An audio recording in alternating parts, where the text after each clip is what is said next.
SEGA is absolutely fumbling with this Apple Arcade exclusive release of Sonic Dream Team, and from the looks of it, for no reason at all. Like, as much as I want to see a genuine reasoning behind the exclusivity, there actually isn't at all. And it just confuses me because this game looks so good, man. Like, it feels so fresh and open and fun. So why would SEGA actually do this to the fans? Well, it's actually kind of funny because this really hasn't been the first time that SEGA has pulled something like this. For example, the Christian Whitehead ports of Sonic 1, 2, and CD have still not been ported to PC and consoles. These versions of the classic 2D platformers are so clean. They have their own menu, save file interface, just about everything, including the ability to play Knuckles in Sonic 2. There's also a few bonus things, specifically Hidden Palace Zone, a secret area inside Mystic Cave Zone, which is super cool. And you might say, oh, but Sonic Origins is a thing, you know that, right? But have you actually played Sonic Origins for yourself? It's not just those either. Most Sonic games from the 2000s era are still exclusive to certain console generations, something I know most Sonic fans cry about to this day. I actually found out if Microsoft acquired SEGA, they would have made those same games multi-platform releases, which is crazy because it was confirmed in court documents and it wasn't just a hunch.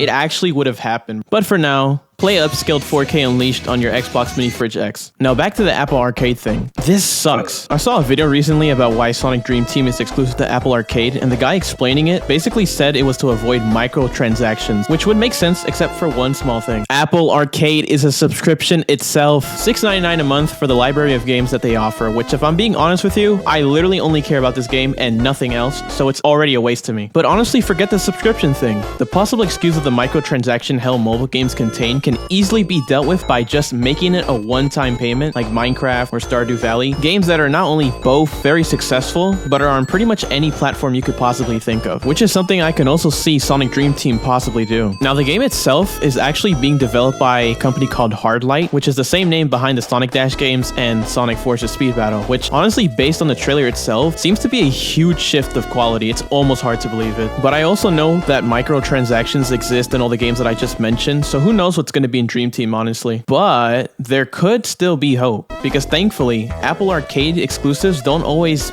become exclusives forever. Exit the Gungeon ended up releasing on other platforms 6 months later, which I kind of feel like defeats the purpose of an exclusive. I also noticed that most Apple Arcade games seem to be plus versions of games that you can already get. The only difference is that there's no microtransactions or in-app purchases in the games at all anywhere. So what could that mean for Sonic Dream Team? Well, if possible, maybe in a couple months, we might actually get to see this game come to other platforms. The game literally gives off that console-like feel, so I don't see how they wouldn't do that eventually.